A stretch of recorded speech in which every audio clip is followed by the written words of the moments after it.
Hello everyone. तो हम लोग कवर कर रहे थे गवर्नर जनरल, गवर्नर और आपका वायसराय। ठीक है, लास्ट हमने 53rd क्वेश्चन कंप्लीट किया था। 54th क्वेश्चन है जो, अच्छा इसमें कोई भी क्वेश्चन, एक सिंगल क्वेश्चन भी छूटेगा नहीं।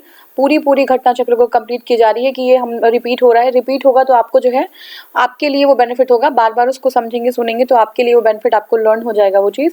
तो इसमें कुछ भी जो है छूट नहीं रहा है, या एक्सप्लेनेशन हो या कोई क्वेश्चन हो, ठीक है ना। तो कोई भी चीज़ें छोड़ी नहीं जा रही हैं। आप बिल्कुल जो है कॉन्फिडेंस में रहिएगा कि आप जैसा घटना चक्र है एज इट इज आप यहाँ पे कवर करेंगे उसको। और आपके पास ऑप्शन भी होगा, आप 2x कर लेंगे, 1.75 कर लेंगे, तो आपको जो है चीज़ें आप जल्दी जल्दी कवर कर पाएंगे। ठीक है, तो फर्स्ट हमारा है the last major extension of British Indian territory. जो हमारा लास्ट मेजर एक्सटेंशन था ब्रिटिश इंडियन टेरिटरी का, took place during the time of, किसके टाइम जो है सबसे ज़्यादा एक्सपेंशन हुआ था? तो ये हुआ था डलहौजी के टाइम पे। ठीक है, डलहौजी के टाइम पे हुआ था। अब देखिए, अभी हमने देखा था डॉक्ट्राइन ऑफ लैप्स। ठीक है, लैप्स जो है, जो एरियाज थे उसको लैप्स कर लेते थे, वो एरियाज अपने अंडर मिला लेते थे। तो ये जो है सबसे बड़ी नीति थी जिसके अंतर्गत बहुत सारे जो हमारे प्रिंसली स्टेट्स थे या इंडियन स्टेट्स थे वो ब्रिटिश के अंदर जो है चले गए थे। ठीक है, तो ये डलहौजी के टेन्योर में हुआ था। और East India company between 1848 to 46 का टाइम था इसका, डलहौजी का। ठीक है, गवर्नर जनरल था वो 1848 टू 56। डॉक्ट्राइन ऑफ लैप्स उसकी पॉलिसी थी। ठीक है, माल एडमिनिस्ट्रेशन कह के, कुप्रशासन के नाम पे वो जो है एरियाज को अपने अंडर कर लेता था, लैप्स कर देता था। Extension policy of Lord Dalhousie extended the empire of the British company around 2.5 lakh square miles. बहुत बड़ा एक्सटेंशन जो है उसके द्वारा किया गया था, साम्राज्य को जो है विस्तृत किया गया था। ठीक है, नेक्स्ट हमारा है public work department was organised in 1845 to 55 by public work department. ठीक है, पब्लिक वर्क डिपार्टमेंट जो है किसने जो है ऑर्गेनाइज किया था? तो देखिए ये जो है डलहौजी ने ही किया था। ठीक है, लॉर्ड डलहौजी जो है, लॉर्ड डलहौजी जो वो उसका जो है उसने पब्लिक वर्क जो आपका डिपार्टमेंट था उसको बनाया था। ठीक है ना, और it was under the army board के अंडर था ये। Public work department was set for the first time in 1845 to 55। 1845 से लेकर 1855 में पहली बार जो है work department, public work department बनाया गया था। ठीक है, लॉर्ड डलहौजी के द्वारा। In whose rule the widow remarriage act was implemented. ठीक है, तो विडो री मैरिज एक्ट जो है लॉर्ड कैनिन के टाइम पे इम्प्लीमेंट हुआ था, विडो री मैरिज। ठीक है, तो देखिए widow remarriage 1856 during the period of Lord Canning by the extraordinary effort of the Ishwar Chandra Vidyasagar. ठीक है, ईश्वर चंद्र विद्यासागर का नाम अभी हम लोग देखेंगे, आगे भी देखेंगे। तो ईश्वर चंद्र विद्यासागर जी के एफर्ट के जो है चलते जो लॉर्ड कैनिंग के टाइम पे विडो री मैरिज एक्ट 1856 या 1856 पास किया गया था। ठीक है, अब ये क्या था कि under the term 15 the act of widow remarriage was presumed legalised and the children born after the marriage was declared legal. ठीक है, जो ये पहली बात तो टर्म 15 के अंतर्गत ये जो विडो रीमैरिज था उसको लीगल कर दिया गया कि अगर कोई विडो है तो वो दोबारा शादी कर सकती हैं, और वो जो बच्चे होंगे वो जो है लीगल होंगे, लीगलाइज्ड उनको कर दिया गया। ठीक है, तो नेक्स्ट हमारा है queen Victoria's manifesto was red out in Allahabad on November 1st 1858। तो किसने पढ़ा था? तो लॉर्ड कैनिन जो है इनका मैनिफेस्टो था क्वीन विक्टोरिया का, वो जो है लॉर्ड कैनिन के द्वारा पढ़ा गया था। बहुत बार क्वेश्चन एग्जाम में आता है।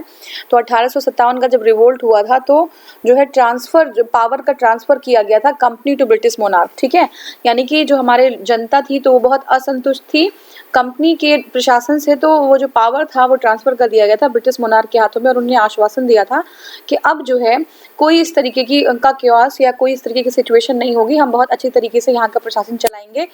तो वहाँ पे आपका इलाहाबाद में उनके दरबार में विक्टोरिया का जो एक मैनिफेस्टो था वो पढ़ा गया था, और वो कैनिन के द्वारा पढ़ा गया था 1 नवंबर 1858 में। ठीक है, तो एंड वो जो है वाइसराय बन गया था इंडिया का। ठीक है, उसको इंडिया का वाइसराय बना दिया गया था। नेक्स्ट हमारा who of the following was the first viceroy of India? कौन था? तो लॉर्ड कैनिन वाज द जो है person who was the first viceroy of India, पहला वाइसराय ऑफ इंडिया वही बना था, लॉर्ड कैनिन। ठीक है, क्वेश्चन हमारा है queen Victoria's proclamation was read by the Lord Canning on the 1st November 1858। ठीक है, तो 1 नवंबर 1858 इलाहाबाद में। ठीक है, कहाँ पे? इलाहाबाद में जो है ये प्रोक्लेमेशन पढ़ा गया था। नेक्स्ट हमारा है the right to adopt their heir in the place of the own son was reestablished by, मतलब अपना जो है दत्तक पुत्र बोलते हैं इसको, ठीक है। दत्तक पुत्र अपना अपना अगर पुत्र नहीं होता है तो जो है हम क्या अडॉप्ट कर लेते हैं, तो वो कब से जो है फिर से स्टार्ट कर दिया गया। पहले तो वो लोग मना कर दिए थे कि जिसका अपना पुत्र नहीं होगा उसकी जो है उसके राज्य को ही हम हड़प लेंगे, लेकिन बाद में जो है अलाउ कर दिया गया कि दत्तक पुत्र भी आपका जो है उत्तराधिकारी बन जाएगा। तो ये क्वींस अनाउंसमेंट ऑफ 1850 जो रानी का अनाउंसमेंट होता है उसमें जो है ये फिर से मान्यता दी जाती है। तो वो पढ़ता कौन है, ये जो है कैनन पढ़ता है 1 नवंबर 1858 में, जो क्वीन का मैनिफेस्टो होता है, और उसमें जो है परमिट कर दिया जाता है कि अगर उनके खुद के बच्चे नहीं होते हैं तो उनका राज्य हड़पा नहीं जाएगा। The policy of conquest and annex were fully abolished and the rulers of native states वो परमिटेड टू अडॉप्ट हेयर, ठीक है ना। जो पॉलिसी थी कॉन्क्वेस्ट की, हड़प लेने की, छीन लेने की, ये सारी चीज़ें नहीं होंगी अब, और जो दत्तक पुत्र होगा वो जो है क्या कहते हैं उसका उत्तराधिकारी हो जाएगा, ठीक है ना। नेक्स्ट हमारा है queen Victoria. Victoria was appointed the empress of India in 1858, ठीक है। वो जो है महारानी महाराज्ञी जो है बन गई थी इंडिया की, और उनको एक टाइटल मिला था कैसर ए हिंद, ठीक है। 1877 में उनको टाइटल मिल गया था कैसर ए हिंद, दिल्ली दरबार जो हुआ था कैसर ए हिंद। अब देखिए कौन सा गवर्नर जनरल था जिसने एबॉलिश किया स्लेवरी, ठीक है। तो लॉर्ड एलनबरो। और ठग्स को किसने किया था, स्लेव मैन ने, ठीक है। और स्लेवरी को एलनबरो ने, ठीक है, लॉर्ड एलनबरो, ठीक है। लॉर्ड एलनबरो एबॉलिश्ड स्लेवरी, उसने जो है स्लेवरी को खत्म किया था। तो देखिए एक्ट 5 था ये 1843 का एक्ट नंबर 5 था ये, और उसमें जो है जो गवर्नर जनरल ऑफ इंडिया था उस टाइम का एलनबरो, उसने जो है खत्म किया था स्लेवरी को, ठीक है। तो उसका टेन्योर अगर देखें तो 1842 से लेकर 1844 तक का था। नेक्स्ट क्वेश्चन है विच one of the following is correctly match, कौन सा सही मैच है। तो देखिए लॉर्ड कॉर्नवालिस परमानेंट सेटलमेंट हमने देख लिया था, ये सही है बिल्कुल। लॉर्ड जो कॉर्नवालिस था वो permanent settlement. Lord Wellesley masterly in activity, ये गलत है आपका, ठीक है, देखते हैं हम। और नेक्स्ट हमारा है Lord Dalhousie subsidiary alliance, Lord Canning foundation of Indian National Congress. तो एक हमारा सही है, देख लीजिए। Cornwallis implemented the permanent settlement in 1793 while the masterly inactivity is related to the John Lawrence, ठीक है। मास्टरली इन एक्टिविटी किसके द्वारा संबंधित है, जॉन लॉरेंस के, ठीक है। मास्टरली एक्टिविटी जॉन लॉरेंस से संबंधित है, ठीक है। और आगे देखेंगे तो subsidiary alliance to Lord Wellesley, ठीक है। सब्सिडरी अलायंस जो था अभी हमने देखा था, सब्सिडरी अलायंस जो है लॉर्ड वेलेस्ली का था। डॉक्ट्राइन ऑफ लैप्स जो था वो लॉर्ड डलहौजी का था। एओ ह्यूम ने जो है फाउंड किया था इंटरनेशनल कांग्रेस, बनाया था इंटरनेशनल कांग्रेस, है ना, स्थापना की थी, बनाया नहीं था, स्थापना की थी दिसंबर 28 1885 में, 1885 में दिसंबर जो है 28 में जो है उसने क्या किया था, इंडियन नेशनल कांग्रेस की स्थापना की थी, ठीक है। किसके टेन्योर पे, लॉर्ड डफरिन उस टाइम था। कौन था, लॉर्ड डफरिन था, ठीक है। 1884 टू 1888 रहा। जो एओ ह्यूम था उसने स्थापना किया था कांग्रेस का 28 दिसंबर 1885 में, और लॉर्ड डफरिन उस समय जो है क्या था, वो जो है आपका उसका समय था लॉर्ड डफरिन का, ठीक है ना, वो गवर्नर था 1884 टू 1888, ठीक है। अब नेक्स्ट हमारा है विच one of the following is not correctly match, कौन सा सही नहीं है। सही कौन सा है देख लेते हैं। देखिए लॉर्ड कॉर्नवालिस परमानेंट सेटलमेंट आप लोग को अभी तक याद हो चुका होगा, नहीं याद है तो याद कर लीजिए। लॉर्ड कॉर्नवालिस जो है वो परमानेंट सेटलमेंट के लिए जाना जाता है। लॉर्ड वेलेस्ली जो है वो सब्सिडरी अलायंस के लिए जाना जाता है, ठीक है। Lord Dalhousie doctrine of lapse के लिए, ठीक है। Lord Dalhousie doctrine of lapse के लिए, लॉर्ड कॉर्नवालिस जो है परमानेंट सेटलमेंट के लिए, लॉर्ड वेलेस्ली जो है सब्सिडरी अलायंस के लिए, ठीक है, सब्सिडरी अलायंस के लिए। नेक्स्ट हमारा परमानेंट सेटलमेंट वर्ड इंट्रोड्यूस। तो परमानेंट सेटलमेंट किसके लिए, कौन था, लॉर्ड कॉर्नवालिस था। परमानेंट सेटलमेंट के लिए लॉर्ड कॉर्नवालिस था। कौन सा करेक्टली मैच नहीं हमें फिर से बताना है। देखिए लॉर्ड कॉर्नवालिस है वो परमानेंट सेटलमेंट है, ठीक है। लॉर्ड वेलेस्ली जो है सब्सिडरी अलायंस है। और नेक्स्ट हमारा है लॉर्ड विलियम बेंटिक, ये क्या है, 17th रेगुलेशन ऑफ 1829, ठीक है। 17th रेगुलेशन ऑफ 1829, ये भी सही, अभी हमने देखा था सती के लिए। लेकिन लॉर्ड हेस्टिंग्स जो है वो गलत हो जाता है, वो सेकेंड एंग्लो मराठा वॉर में नहीं था, बल्कि किस में था, देखिए सेकेंड एंग्लो जो मराठा वॉर था, सेकेंड एंग्लो मराठा जो वॉर था वो 1830 1806 के बीच में था, और was fought during the period of Lord Wellesley. Lord Wellesley के समय जो है इसको जो है हुआ था ये, ठीक है। और थर्ड एंग्लो मराठा वो जो वॉर था वो लॉर्ड वॉरेन हेस्टिंग्स के टाइम था, ठीक है। थर्ड एंग्लो मराठा वॉर था लॉर्ड वॉरेन हेस्टिंग्स के टाइम पे। सेकेंड एंग्लो मराठा जो है वेलेस्ली के टाइम पे, सेकेंड वेलेस्ली, और थर्ड जो है लॉर्ड वॉरेन हेस्टिंग्स के टाइम पे। अब जब जो है मराठा लोगों की after the defeating Maratha in third Anglo Maratha war, Hastings abolished the title of Peshwa and merged all the regions of Peshwa in Bombay and Presidency। तो ये जो पेशवा की टाइटल थी, जो पेशवा की उपाधि थी, उसको जो है एबॉलिश कर दिया जाता है किसके द्वारा? लॉर्ड हेस्टिंग्स के द्वारा, ठीक है ना। लॉर्ड हेस्टिंग्स एबॉलिश कर देता है, ठीक है, और उसके बाद जो है उसको बॉम्बे में मर्ज कर देता है, ठीक है।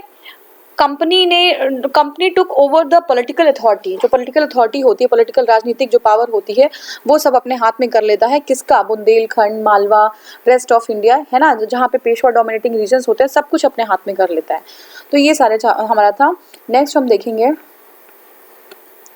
When was पेशवाशिप abolished? अभी हमने देखा था 1818 में पेशवाशिप एबॉलिश हो गया था, जब जो है तीसरा जो है एंग्लो मराठा वॉर हुआ था। किसने किया था?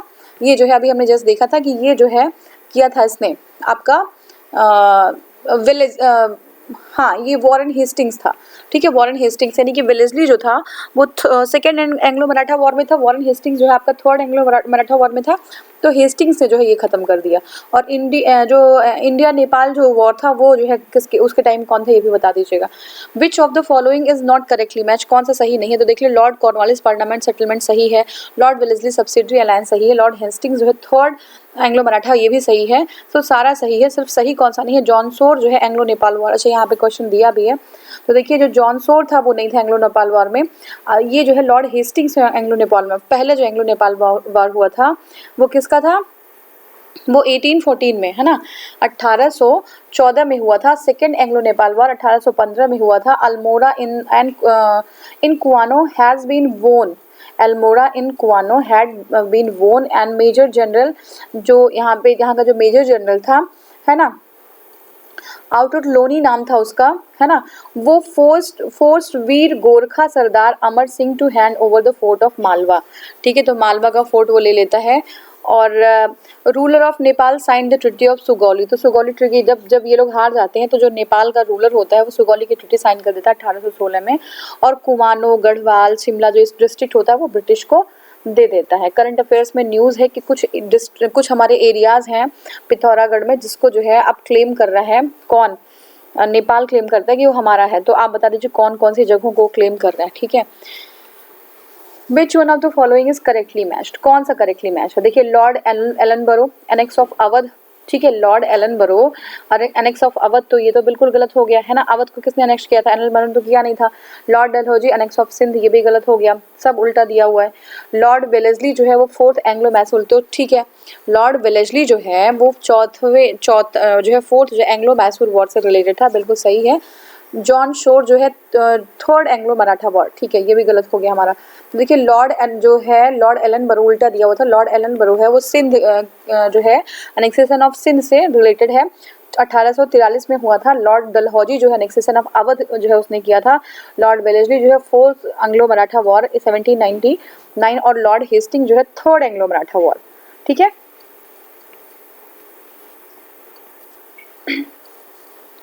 नेक्स्ट क्वेश्चन है, विच one of the following pair is not correctly match? कौन सा सही नहीं है?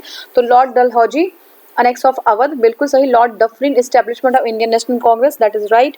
नेक्स्ट हम देखते हैं विलियम बेंटिक, ठीक है। William Bentinck passing of the charter act 1833, ठीक है। तो 1833 का चार्टर एक्ट, ये भी सही है। लॉर्ड लिटन जो है beginning of the first Anglo Afghan war, ये गलत हो जाता है, लिटन नहीं था एंग्लो अफगान वार में, ये था ऑकलैंड, ठीक है। देख लेते हैं, देखिए, first Anglo Afghan war was fought between east India company and Afghanistan in 1839 to 42 during the tenure of the Lord Auckland. Auckland था, उसमें अफगानिस्तान में, बल्कि जो है ये गलत हो गया हमारा, इसलिए सेकेंड एंग्लो अफगान जो वॉर था उसको वो जो है लॉर्ड लिटन के टेन्योर में था। लेकिन इसमें क्या कहा, इसमें फर्स्ट कहा, बिगनिंग ऑफ द फर्स्ट नहीं, ये सेकेंड होता तो सही होता, ये सेकेंड अगर होता तो ये सही होता, तो सेकेंड जो है इंडो अफगान वॉर जो है वो लिटन के टाइम में था, फर्स्ट जो है ऑकलैंड के टाइम में। ठीक है, who among the following is associated with the policy of the masterly inactivity, तो जॉन लॉरेंस, हमने देखा था ना मास्टरली इनएक्टिविटी की जो पॉलिसी थी उससे जो है कौन रिलेटेड है, जॉन लॉरेंस। ठीक है, जॉन लॉरेंस। तो देखिए, policy of the masterly inactivity regarding the Anglo Afghan war was started during the period of the Lord Ellenborough and ended with the, अच्छा हाँ ठीक है, लॉर्ड एलनबरो के टाइम पे स्टार्ट हुआ था and ended with the period of the Lord Northbrook. ठीक है, in this period also known as a masterly inactivity period, generally it is known due to the John Lawrence, as during his tenure they got lots of opportunities to implement this policy. Masterly inactivity was primarily used by the W.S. Willey in the article of जो है हाँ Edinburgh review.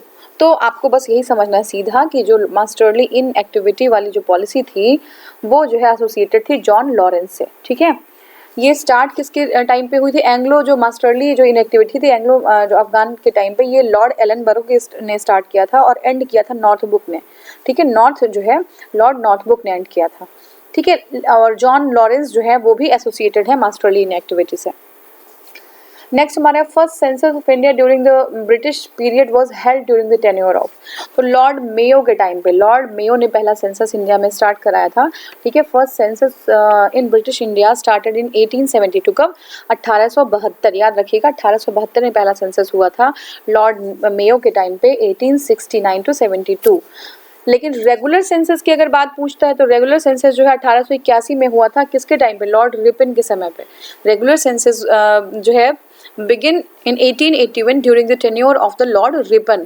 तो याद रखिएगा कि Lord Mayo ने पहला census start कराया था कब, 1872 में, और रिपन ने रेगुलर सेंसस कराया था 1881 से शुरू। ठीक है, who was the first person to conduct the census in India, तो मेयो ही होंगे क्योंकि रेगुलर तो पूछ नहीं रहा, पहला पूछ रहा तो वही होंगे। ठीक है, नेक्स्ट देखते हैं। देखिए, विच one of the following viceroy of India was murdered by a convict in Andaman and Nicobar island while he was on tour. ठीक है, तो वो टूर पे थे अपने और उनको जो है अंडमान निकोबार में मार दिया गया था। वो कौन सा ऐसा जो है इन वायसराय था इंडिया का, तो ये देखिए लॉर्ड मेयो थे। ठीक है, लॉर्ड मेयो को ही मार दिया गया था। Lord Mayo was murdered and convicted by a convicted prisoner in Andaman and Nicobar island when he was out for walk. ठीक है, तो ये फर्स्ट गवर्नर जनरल थे जिनको किल कर दिया था, जिनको मार दिया गया था, उन्हीं के टेन्योर में मार दिया गया। Which viceroy was murdered in his tenure, तो लॉर्ड मेयो थे, अभी हमने जस्ट देखा लॉर्ड मेयो थे। ठीक है, लॉर्ड मेयो को मार दिया गया था। The governor general who followed spirit of forward policy towards the Afghanistan was. ठीक है, तो लॉर्ड लिटन ने फॉरवर्ड पॉलिसी फॉलो की थी अफगान के लिए। ठीक है, लॉर्ड लिटन ने अफगानों के लिए फॉरवर्ड पॉलिसी स्टार्ट किया था। Lord Lytton was appointed viceroy in 1876 by conservative prime minister Benjamin Disraeli. ठीक है, तो ये क्या है, Lord Lytton was appointed viceroy. ठीक है, वायसराय जो बनाए गए थे कंजर्वेटिव पीएम थे। ठीक है, बेंजामिन उनके द्वारा वो जो है वायसराय बनाए गए थे 1876 में, और उन्होंने प्रेफर किया था फॉरवर्ड पॉलिसी को अडॉप्ट करने के लिए, एंड उन्होंने मास्टरली इनएक्टिविटी को रिप्लेस कर दिया था।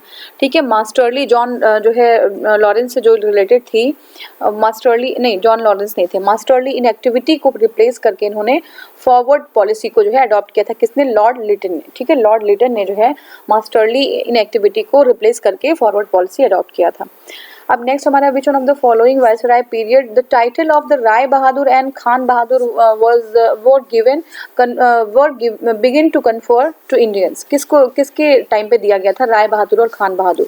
तो देखिए लिटन के टाइम पे दिया गया था राय बहादुर और खान बहादुर।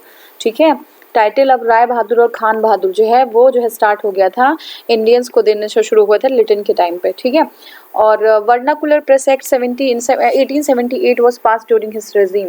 तो ये बहुत ही इंपॉर्टेंट है, वर्नाकुलर जो प्रेस एक्ट था वो लिटन के टाइम पे ही जो है पास किया गया था। ठीक है, लिटन के टाइम पे ही पास किया गया था। अब वर्नाकुलर प्रेस के एक्ट क्या है अभी हम आगे देखेंगे। Who had longest who had the longest tenure as the viceroy in India, बहुत ही इंपॉर्टेंट, लॉर्ड कर्जन जो है उसका जो है बहुत ही लंबा टेन्योर था इंडिया में, ठीक है। तो अगर एग्जाम में आता है तो लॉर्ड कर्जन जो है उसी का जो है सबसे लंबा टेन्योर था, ठीक है। तो अभी देख लेते हैं हम एक बार, हाँ देखिए लॉर्ड कर्जन का जो है 1899 टू 1905, 1899 टू 1905 7 साल का था। लॉर्ड डफरिन का जो है 5 साल के लिए था, लॉर्ड हर्डिंग जो है 6 साल के लिए था, लॉर्ड मेयो 4 साल के लिए। लेकिन यूपी पीसीएस में क्वेश्चन टेन्योर से सीधे उठा के पूछ लेता है, तो लॉर्ड मेयो का टेन्योर था 1869 टू 1872, ठीक है। ऊपर से देख लेते हैं, लॉर्ड कर्जन का है 1899 टू 1905, लॉर्ड डफरिन का है 1884 टू 1888, लॉर्ड हार्डिंग का है 1910 से लेके 1916, और लॉर्ड मेयो का है 1869 टू 1872। 4 साल का है, 6 साल का, 5 साल का, सबसे ज़्यादा जो है वो लंबा है वो कर्जन का है 7 साल का। Local self government institution in India war strengthened in 1882 by, तो लॉर्ड रिपन ने कुछ अच्छा काम किया था इंडिया में, ठीक है। प्रॉपर सेंसस कराया था, नहीं ये जो है क्या किया था, ये जो है इंस्टीट्यूट जो अभी self government, local self government जो अभी हम लोग पंचायती राज और ये सब देखते हैं ना, तो ये जो है कहीं ना कहीं थोड़ा बहुत स्टार्ट कर दिया था लॉर्ड रिपन ने पहले ही, ठीक है। तो देखिए 1880 में liberal party came to power, England में लिबरल पार्टी आ गई थी और ग्लैडस्टोन की लीडरशिप थी उसमें, ठीक है। He was supported by the Europeans freedom. Lord Ripon was appointed as a viceroy, Lord Ripon को वायसराय बना दिया गया था उस समय। और जो बहुत इंपॉर्टेंट काम था लॉर्ड रिपन का वो क्या था, सेल्फ गवर्नमेंट, ठीक है। सेल्फ गवर्नमेंट बहुत इंपॉर्टेंट जो उनका काम था। The historic resolution was issued on May 1882। Ripon wanted to develop the municipalities, ठीक है, म्यूनसिपैलिटी डेवलप करना चाह रहा था इंडिया में। According to whom political education of country begins with this, ठीक है।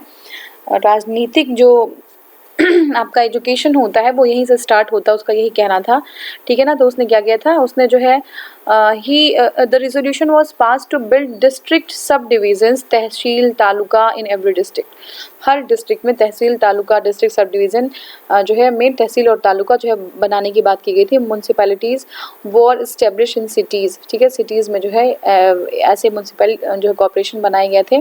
These institution were given several task, बहुत सारे काम दिए गए थे, सोर्स ऑफ इनकम जिससे उनका जनरेट हो पाए। Who was responsible for encouraging the local self government, Lord Ripon. अभी हमने देखा लॉर्ड रिपन जो है रिस्पॉन्सिबल था लोकल सेल्फ गवर्नमेंट के लिए। The Albert bill controversy was related to, देखिए एल्बर्ट बिल कंट्रोवर्सी जो है किससे रिलेटेड था, तो ये देखिए removal of disqualification imposed on the Indian magistrate about the trial of Europeans, ठीक है। तो एल्बर्ट जो है एल्बर्ट बिल कंट्रोवर्सी में क्या था कि removal of disqualification imposed on the Indian magistrate about the trial of European. पहले क्या था कि जो इंडियन मजिस्ट्रेट होते थे यूरोपियन लोगों का, अंग्रेज का ट्रायल नहीं कर सकते थे, लेकिन अब ये चीज़ हटा दी गई, यही है एल्बर्ट बिल कंट्रोवर्सी, ठीक है।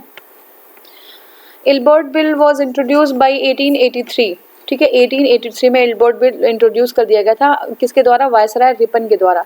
That propose an amendment to existing laws in the country and allow Indian जजेस and magistrates the jurisdiction to try British offenders, ठीक है, in the criminal cases at district level, some time that was not allowed before, ठीक है। अब क्या था कि पहले जो ब्रिटिश जो हम लोग इंडियन होते थे स्किन के कलर की वजह से या जो भी रीज़न था, वो जो है हम अंग्रेज़ों का ट्रायल नहीं कर सकते थे। हम जो है जज होने के बाद भी, हम मजिस्ट्रेट होने के बाद भी उनका ट्रायल, क्योंकि वो वाइट स्किन के हैं, वो नहीं कर सकते थे, सुपीरियर हैं, ठीक है। अब जो है ये जो कंट्रोवर्सी थी इसको हटा दिया गया, मतलब ये चीज़ हटा दी गई, इसी को कहते हैं एल्बर्ट बिल कंट्रोवर्सी। मतलब लोग जो है ऑफेंड हो गया था अंग्रेज कि क्यों ऐसा कर रहे हो, ये लोग हमें कैसे ट्रायल कर सकते हैं, लेकिन ये चीज़ जो है अलाउ कर दी गई थी, किसके द्वारा, लॉर्ड रिपन के द्वारा, ठीक है, रिपन के द्वारा। रिपन ने कुछ अच्छा काम किया था यहाँ पे। The introduction of this bill led to the intense opposition in the British and British settlers in India that ultimately played an racial tension. तो ये प्रॉब्लम वहाँ पे हो ही गई थी, ब्रिटिश खासा नाराज हो गए थे इस चीज़ से। नेक्स्ट हमारा है the first factory act for restructuring the working hours of women and children and authorizing local government to make necessary rules for adopting during whose time। तो ये देखिए रिपन के टाइम पे ही देखिए, पहले तो क्या था कि एल्बर्ट बिल था, ठीक है, उसके बाद क्या था कि जो आपके वर्किंग आवर्स थे, ठीक है, वर्किंग आवर्स थे जो मेल और फीमेल हैं, बच्चे हैं, तो वर्किंग आवर्स एक डिसाइड किया गया कि बच्चों के लिए, मेल के लिए नहीं, बच्चों के लिए और फीमेल्स के लिए एक वर्किंग, ये दिन भर काम कर रहे हैं, कोई टाइम डिसाइड नहीं है, तो उन्होंने डिसाइड किया कितने टाइम तक काम करेंगे। दूसरी बात है कि लोकल सेल्फ गवर्नमेंट के लिए यही जो है आगे बढ़े थे, ठीक है। तो ये सारी चीज़ें जो है रिपन के टाइम पे हुई थी। देखिए, Ripon is considered as the most liberal viceroy, सबसे लिबरल, सबसे मतलब खुले हुए दिमाग का वायसराय था। He made the factory act, पहले फैक्ट्री एक्ट 1881 में बनाया, ठीक है। अब जो वर्कर्स थे उनके पोजीशन को थोड़ा सा अच्छा करने की कोशिश की। एम्प्लॉयमेंट ऑफ चिल्ड्रेन, 7 साल से छोटे बच्चे थे उनकी एम्प्लॉयमेंट को रोक दिया, ठीक है। 12 साल और जो है 12 साल के जो थे, है ना, वो 9 घंटे से ज़्यादा काम नहीं करेंगे। And provided 4 days of in a month, 4 दिन एक महीने में जो है बंद करने के लिए उनको छुट्टी देने की भी बात की। तो ये इम्पॉर्टेंट है और अभी हमें कंसीडर करना है। हमारे पास 2 जो है आपके पास फैक्ट्स हैं,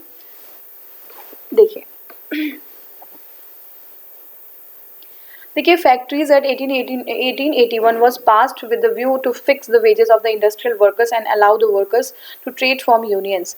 तो देखिए फैक्ट्रीज 1881 में हुआ था, ये सही है, लेकिन workers to allow the workers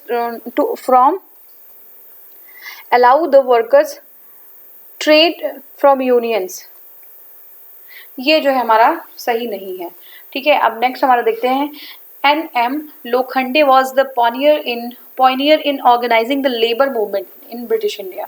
तो ठीक है, ये सही है। M.N. लोखंडे जो है वो इम्पोर्टेंट है, ठीक है ना, वो बहुत अग्रणी रहे इस क्षेत्र में। देखिए फैक्ट्रीज जो एक्ट था वो प्रोहिबिट करता था एम्प्लॉयमेंट, जो बच्चों का 7 साल के बच्चे से कम बच्चे काम नहीं कर पाएंगे फैक्ट्री में जाके, और 12 साल के अगर बच्चे हैं, ठीक है ना, अगर 12 साल के से नीचे के बच्चे हैं तो वो किसी डेंजरस मशीनरी में नहीं काम करेंगे, ठीक है ना। और इसमें जो है सिक्योरिटी प्रोवाइड करना था, बच्चों को सिक्योरिटी प्रोवाइड करना था, ये चीज़ थी। और M.N. लोखंडे जो थे वो बहुत ही अग्रणी थे लेबर मूवमेंट के लिए। He is remembered not only for the, अब देखिए इनका जो काम था वो जो है किसके लिए था, वो वर्किंग कंडीशन के लिए, टेक्सटाइल के लिए नहीं था, बल्कि ये जो है क्या करते थे, उनके करेजियस इनिशिएटिव्स के लिए था। किसके लिए, कास्ट और कम्युनल जो इश्यूज थे उसके लिए भी उन्होंने आवाज़ उठाई। तो ये क्या थे, जो M.N. लोखंडे थे वो वर्कर्स के लिए तो काम किया ही, बल्कि कास्ट और कम्युनल इश्यूज पे भी बहुत काम किया उन्होंने, ठीक है। तो ये नेक्स्ट देखते हैं,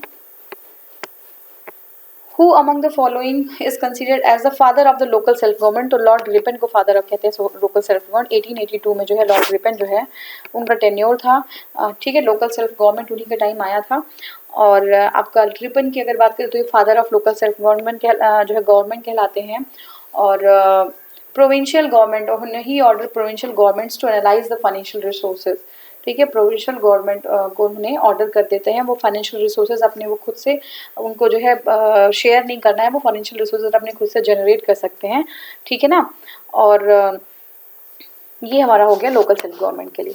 हमारे नेक्स्ट है जो है हमें मैच कराना है लिस्ट 1 लिस्ट 2 है। लिस्ट 1 में है क्लाइव, बेंटिक, चार्ल्स मेटकाफ और कर्जन।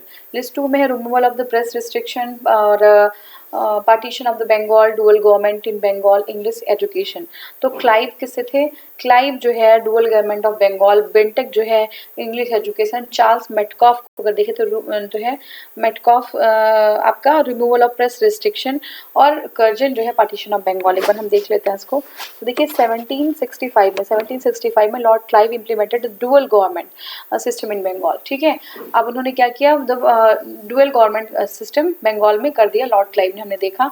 अब देखिए मॉडर्न एजुकेशन की बात करें तो ये मैकॉले ने, modern education led by Macaulay, tenure के किसका था उस टाइम, जो गवर्नर जनरल थे वो बेंटिक थे, और मैकॉले ने जो है मॉडर्न एजुकेशन की नींव रखी इंडिया में। मैकॉले का आइडिया क्या था, मैकॉले का प्रपोजल ये था, to create a class of person Indian in blood and colour but English in taste, in opinion, in moral and intellect. देखिए क्या है कि इन्होंने कहा कि ब्लड और कलर तो इंडियन का हो, लेकिन अंग्रेज हमें जो है उनके भेष में एक अंग्रेज बना देना है, ताकि उनका मॉरल, उनका इंटेलेक्ट अंग्रेजों जैसा हो, उनको पढ़ा लिखा के अंग्रेज बना दो, ठीक है, ताकि इनको सपोर्ट मिल जाए इंडिया में। The idea of Macaulay was to approve on the March 17, 1832 by the proposal and decided that the English will be the language of the high level administration, ठीक है। हाई लेवल जो education होगी वो English में होगी और high level administration जो होगा वो इंग्लिश में होगा। चार्ल्स मेटकॉफ की बात करें तो he remove the restriction on the press, ठीक है। प्रेस पे जो रिस्ट्रिक्शन थी वो रिमूव करते हैं। जैसे he is known as the liberator of the, ये बहुत इंपॉर्टेंट है, चार्ल्स मेटकॉफ को क्या कहते हैं, मेटकॉफ को कहते हैं liberator of the news press, ठीक है। बहुत सारे रिस्ट्रिक्शन थे न्यूज़ पे, पेपर लिखने पे, छापने पे, तो उन्होंने थोड़ा सा उसको जो है हटाया restriction को। तो the partition of the Bengal took place in 1805 during the period of the Lord Curzon, और लॉर्ड कर्जन के टाइम पे पार्टीशन हुआ था। मैच करना अभी भी हमें, लॉर्ड डलहौजी, विलियम बेंटिक हैं। लिस्ट 2 में है prohibition of sati, self government, और इधर है लॉर्ड रिपन कर्जन, और इधर है division of Bengal and doctrine of lapse. बहुत ही इजी है, हम लोगों ने ऑलरेडी किया है। देखिए लॉर्ड डलहौजी जो है डॉक्ट्राइन ऑफ लैप्स से है, Lord Dalhousie doctrine of lapse. Lord William Bentinck जो है वो प्रोहिबिशन ऑफ सती, किससे, प्रोहिबिशन ऑफ सती से। लॉर्ड रिपन जो है वो लोकल सेल्फ गवर्नमेंट, और Lord Curzon division of Bengal, ठीक है। फिर से हमें मैच करना है, नहीं मैच नहीं करना है, इसमें हमें बताना है कि कौन सा प्रॉपरली मैच है। कॉर्नवालिस रेगुलेटिंग एक्ट गलत हो गया। लॉर्ड वेलेस्ली परमानेंट सेटलमेंट, ये भी गलत है। लॉर्ड एलन बरो एनेक्शन ऑफ सिंध, ये सही है। सिंध का एनेक्सेशन लॉर्ड एलन बरो ने किया था। और लॉर्ड डलहौजी जो है वो फर्स्ट अफगानिस्तान वॉर में नहीं थे, ठीक है। फर्स्ट अफगान वॉर में कौन थे, आप बता दीजिए, उनका क्या नाम था, ऑकलैंड थे। देख लेते हैं इसको। देखिए merger of Sindh 1843 AD took place during the period of the Lord Ellenborough, ठीक है। तो एलनबर्ग के टाइम पे हुआ था। रेगुलेटिंग एक्ट वॉरेन हेस्टिंग्स के टाइम पे आया था, and he was appointed the first governor general of Bengal, ठीक है। लॉर्ड कॉर्नवालिस की अगर बात करें तो उनका टेन्योर था 1786 टू 1793, ठीक है। मेजर इवेंट्स जो इनके टाइम पे हुए थे वो ban of the slave trade पे बैन था, ठीक, किसके टाइम पे, कॉर्नवालिस के, ठीक है।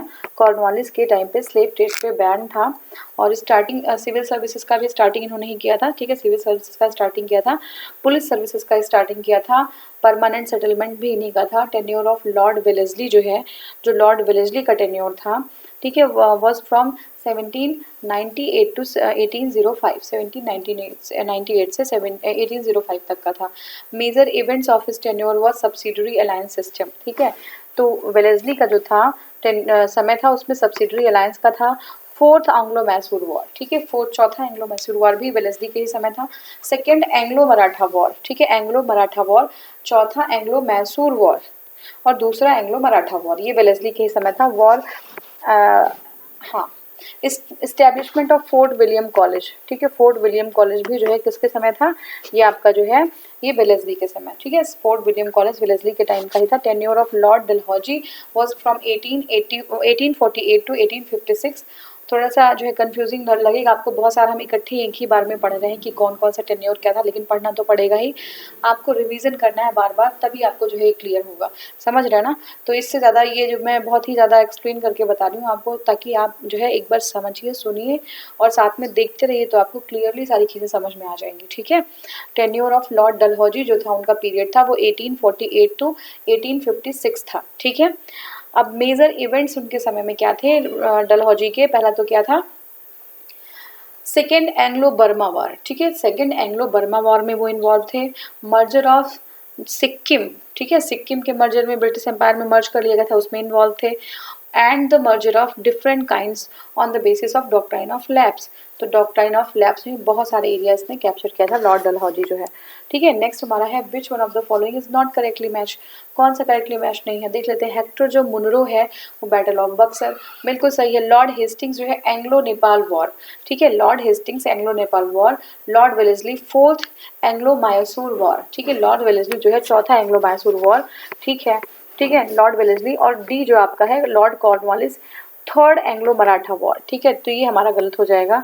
तो देखिए जो 3 battle war fought between the Maratha and Britishers, 3 battle हुए थे मराठा में और ब्रिटिशर्स के बीच में, ठीक है, during the first Anglo Maratha war का जो पहला एंग्लो मराठा वॉर हुआ था वो 1757 में से 82 में हुआ था, 1775 और 82 में हुआ था। फर्स्ट जो वॉरेन हेस्टिंग्स था वॉज द गवर्नर जनरल, पहले एंग्लो मराठा वॉर में वॉरेन हेस्टिंग्स जो था वो governor general. Second Anglo Maratha war में जो है जो 1803 से 1806 के बीच लड़ा गया था, उस टाइम लॉर्ड वेलेस्ली का समय था।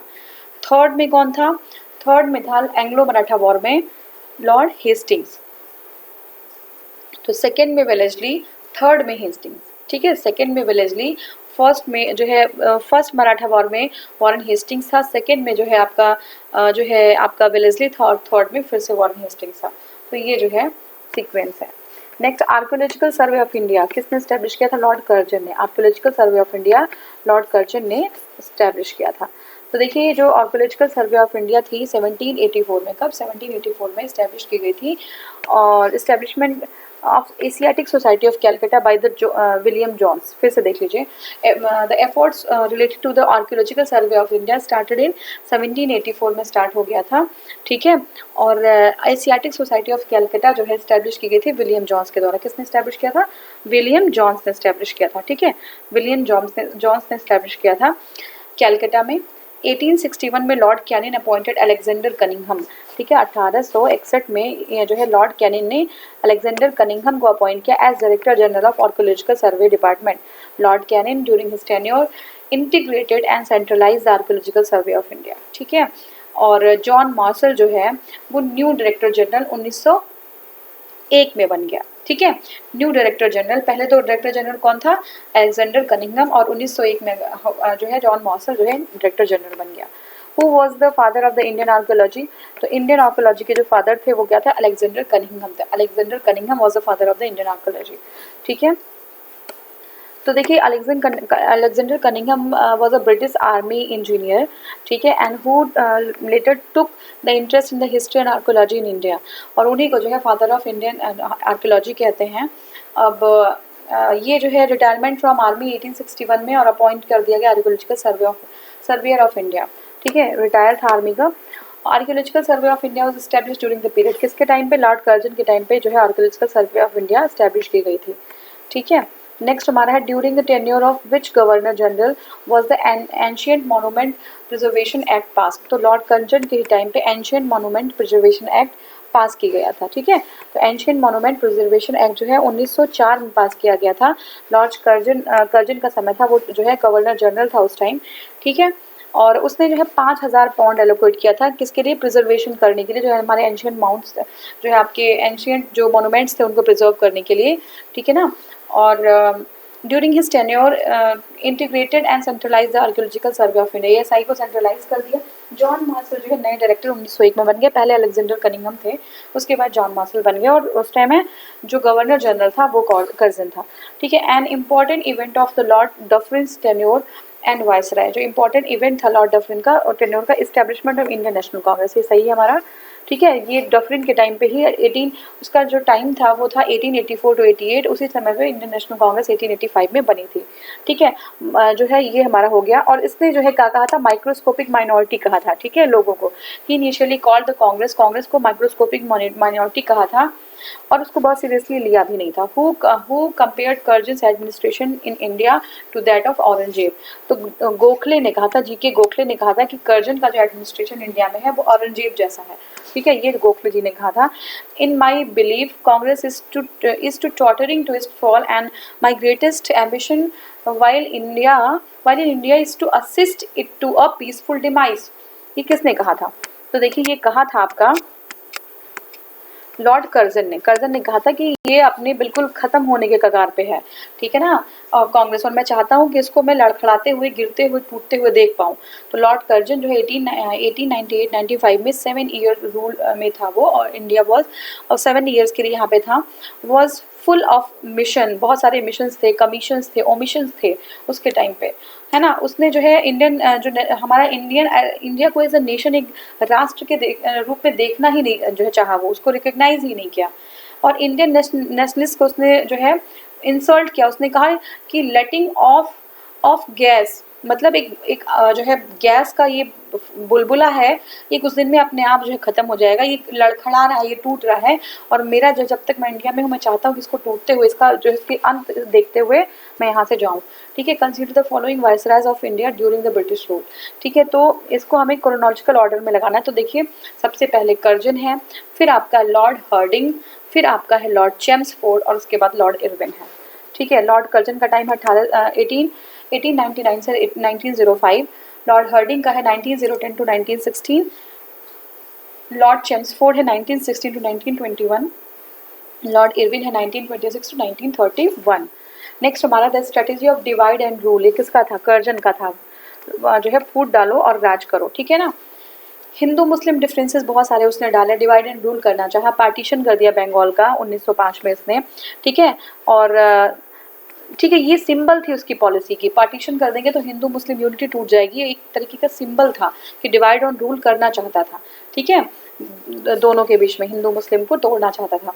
The Muslim if continued The Muslim, if contented and satisfied, would become the greatest bulwark of the British power in India। अगर जो मुस्लिम है कंटेंटेड है, अगर वो सेटिस्फाइड है इंडिया में, तो सबसे बड़ा अवरोध बन जाएंगे वो, ठीक है, ब्रिटिश गवर्नमेंट के लिए। तो ये किसने कहा था? ये आपका W हंटर ने कहा था, ठीक है। W हंटर ने ये चीज़ कह दी थी। किसके लिए? द इंडियन मुसलमान, ठीक है, उन्होंने लिखा था इंडियन मुसलमान, और उसी में उसने कहा था कि अगर ये सेटिस्फाइड हो जाएंगे तो हमारे लिए बड़ा जो है मुसीबत हो जाएगा, ठीक है। नेक्स्ट हमारा है, किस गवर्नर जनरल ने use the system of separate electorate, ठीक है, सेपरेट हिंदू मुस्लिम सबके लिए सेपरेट इलेक्टोरेट का प्रोविजन कर दिया गया था। ये Lord Minto, Morley Minto reforms पढ़ा है ना, तो उसी में हुआ था ये। नवंबर 1905 में Lord Minto was appointed as the viceroy of India, और जॉन मॉर्ले जो है वो जो है सेक्रेटरी थे।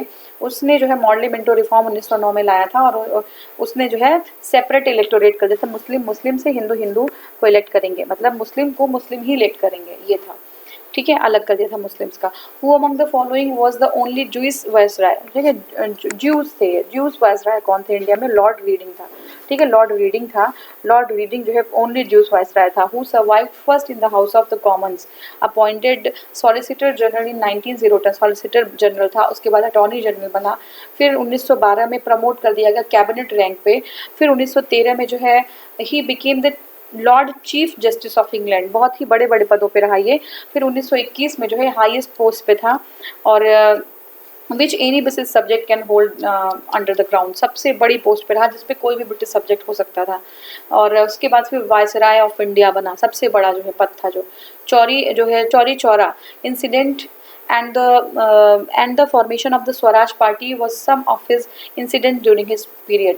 तो बहुत ही इंपॉर्टेंट, लॉर्ड रीडिंग के टाइम पे जो है चौरी चौरा भी हुआ था, और स्वराज पार्टी का गठन भी इसी समय पे हुआ था।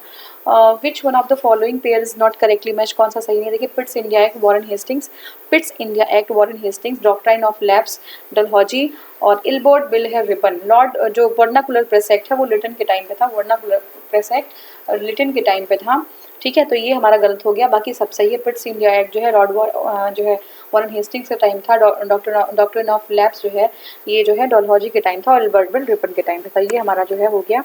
नेक्स्ट हम देखते हैं, देखिए, vernacular press act of Indian language newspaper act was passed in 1878 during the period of Lord Lytton, ठीक है। It is known as the gagging act, ठीक है। It provides the extensive government rights to censor and report and editorial in vernacular presses, मतलब vernacular मतलब होता है कि किसी की लैंग्वेज में, अब कोई रीजनल लैंग्वेज में, जैसे इंग्लिश लोग थे तो हमारी जो रीजनल लैंग्वेज थी, बंगाली हो गई, पंजाबी हो गई, गुजराती हो गई, हिंदी हो गई, तो उस लैंग्वेज में कोई हम अगर कुछ लिखते हैं, ठीक है, तो उसको ये बैन कर सकते हैं किसी भी आधार पर, बिल्कुल एकदम सेंसर कर देंगे कि आपको अपना प्रेस ही बंद कर देना है, या कुछ भी जो है आरोपित कर सकते हैं उस पर कि आप जो है ये चीज़ नहीं कर पाएंगे। पर्पस क्या था? पर्पस ये था, purpose of the act was to control the printing and circulation of the seditious material, ठीक है। कोई सीडीसियस इस तरीके का कोई मटेरियल जो, मतलब सीडीसियस मतलब होता है देशद्रोह, उस पर देशद्रोह का जो है वो लगा दिया जाता था, ठीक है ना। फिर dissatisfaction against the British government in India and minds of the masses under the act of the सोम प्रकाश, भारत मिहिर और ढाका प्रकाश, हाँ, सचर और मेनी अदर जो है ये सारे जो है फ्रॉड के उसमें जो है इसके ऊपर जो है ये एक्ट लगा दिया गया था, सोम प्रकाश पे, भारत मिहिर पे, ढाका प्रकाश पे, ठीक है ना। और सचर और ये सारे जो एक्ट जो आपके न्यूज़पेपर्स थे, तो ये सारे पे जो लोग हैं, जो हिंदुस्तान के लोग हैं, उनके माइंड में जो है ब्रिटिश के अगेंस्ट जो है कुछ ऐसा भरना कि मतलब ये देशद्रोह का एक मामला कर दिया गया था कि अगर भड़का रहे हैं ब्रिटिश गवर्नमेंट के खिलाफ, लोगों को भड़काने का भी एक आरोप था। तो ये सब जो है न्यूज़पेपर पे कार्यवाही की गई थी, ठीक है। 102 हमारा क्वेश्चन है, विच one of the following pair is not correctly match, कौन सा मैच सही नहीं है। तो देखिए सप्रेशन ऑफ ठग्स जो है डॉक्टर विलियम डॉक्टर नहीं है ये, विलियम बेंटिक है ये। विलियम बेंटिक और स्लीमैन जो है उसने ठग्स को खत्म किया था, विलियम बेंटिक ने अपॉइंट किया था। इल्बर्ट बिल रिपेन का टाइम था, इल्बर्ट बिल में रिपेन का टाइम था। और ring fence policy Warren Hastings की थी। वर्नाकुलर प्रेस एक्ट कर्जन का नहीं था, अभी हमने जस्ट देखा वर्नाकुलर किसका था। तो वर्नाकुलर किसका था अभी हमने जस्ट देखा, तो लिटन का था। देखिए वर्नाकुलर प्रेस एक्ट लिटन का था, ठीक है।